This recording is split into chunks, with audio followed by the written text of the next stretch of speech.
tamu kita yaitu Bro Kudri. Selamat datang Bro Kudri. Ya, selamat datang. Oke, channel. Terima kasih telah diundang.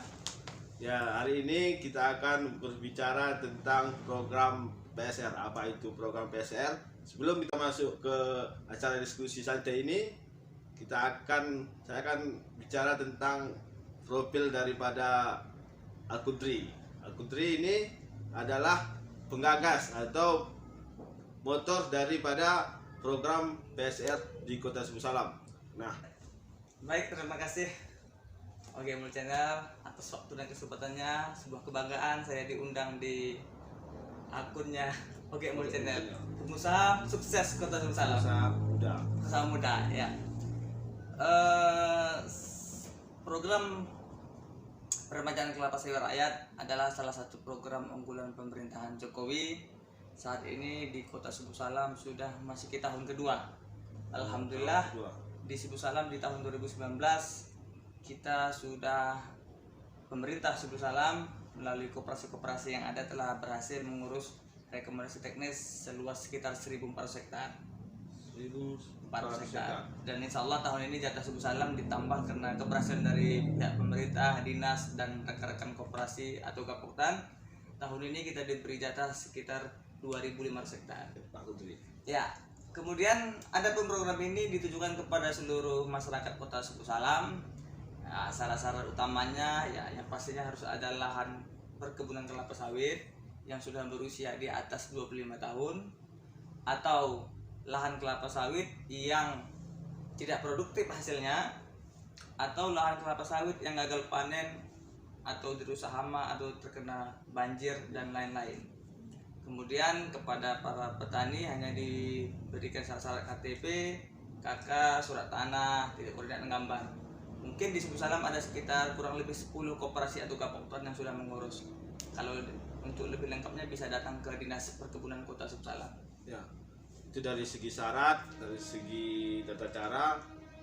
Mungkin Pak Kudri bisa jelaskan itu sebenarnya PSR itu program apa? Program daerah, program Jokowi itu bagaimana proses untuk sebuah Gapoktan atau sebuah koperasi untuk mendapatkan dana itu? Maksudnya penjelasan tentang PSR itu apa sih sebenarnya? Ya, terima kasih. Pertanyaan yang menarik. Sebenarnya program PSR ini adalah keinginan pemerintah kita untuk bisa meningkatkan nilai produktivitas dari penghasilan petani dan penghasilan dari lahan tersebut. Nah, selama ini kita ketahui banyak masyarakat kita membuka lahan perkebunan di bidang kelapa sawit, tetapi hasilnya belum maksimal. Sehingga pemerintah melalui BPDPKS pusat melahirkan sebuah program di mana lahan yang sedikit bisa menghasilkan produk yang lebih besar, sehingga pemerintah melakukan program peremajaan kelapa sawit. Jadi ke depan kalaulah ada petani-petani yang lahan sawit seluas 2 hektar, 4 hektar, hasilnya bisa maksimal. Tunai, apakah berbentuk bibit, pupuk, atau bagaimana prosesnya, atau apa yang diberikan kepada masyarakat? Ya, sejauh ini program ini murni kepada masyarakat diberikan fasilitas pembersihan lahan, bibit, penanaman, dan pemupukan dasar. Jadi posisi petani kita ya sudah sangat bagus lah di posisi penerima manfaat penuh. Mereka ketika berhasil atau mendapatkan program tersebut, insya Allah kebunnya akan dibangun standar dengan acuan ISPO, Indonesia Sustainable Palm Oil, artinya pembangunan perkebunan kelapa sawit yang berkepanjangan. Jadi itu program ini pembibitan, persiapan lahan, penanaman, kemudian pemupukan dasar. Cuma sampai di situ ya. Sampai di situ. Tidak langsung ke lanjut. Saya sampai untuk biaya perawatan tahun pertama, tahun ketiga sampai sejauh ini belum ada arahan dari program PSR, tetapi kita berharap ya pemerintahan Jokowi ataupun pihak BPDPKS bisa melanjutkan program perawatannya. Kita berharap dari para penggerak pekebun petani masyarakat ya agar pihak BPDPKS pusat bisa membantu di biaya perawatan untuk 3 tahun berikutnya. 3 tahun berikutnya. Jadi untuk lembaga atau untuk koperasi yang Bapak bina sampai sekarang sudah berapa persen mungkin kegiatan yang sudah dilakukan? Ya, sejauh ini di koperasi yang saya bidangi sudah berhasil melakukan 4 rekomtek di tahun 2019, dan insya Allah tahun ini kita baru bekerja kurang lebih ya sekitar 50 hektar lah lagi land clearing. Jadi ada sekitar 50 hektar yang sudah land clearing, sekitar 100 hektar lagi yang belum.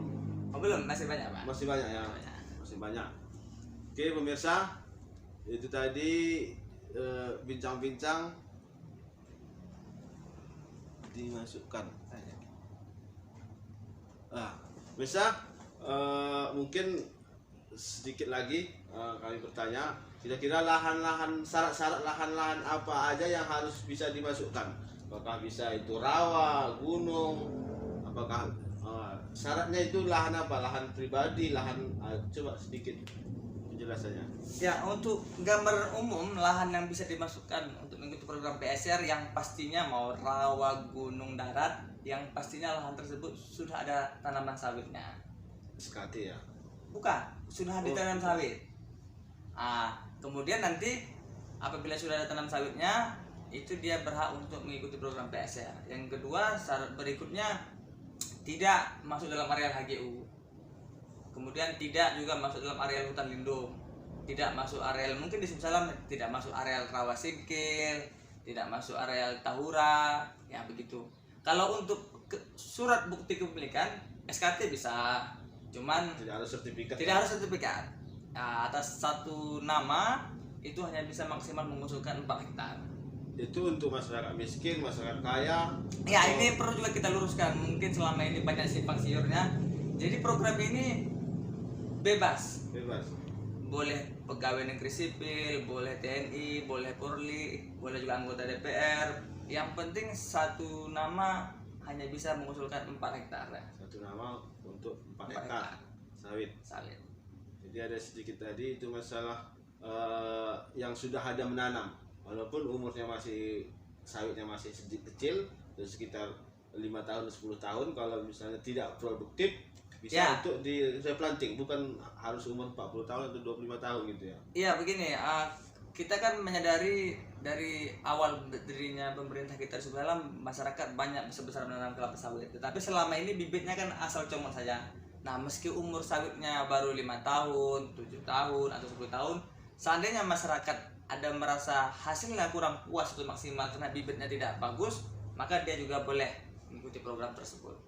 Ya. Itu tadi bincang-bincang santai dengan Bro Kudri.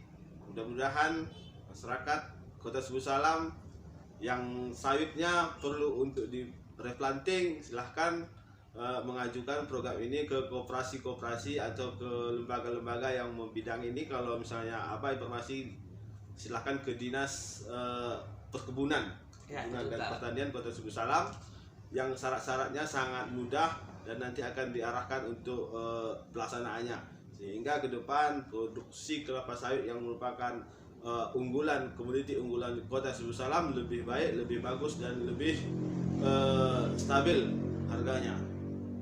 Mungkin itu saja untuk bincang kita pada hari yang berbahagia ini. Jangan lupa like, subscribe channel kami, Oke Ilmu Channel. Wabillahi taufiq wal hidayah. Assalamualaikum warahmatullahi wabarakatuh. Habis.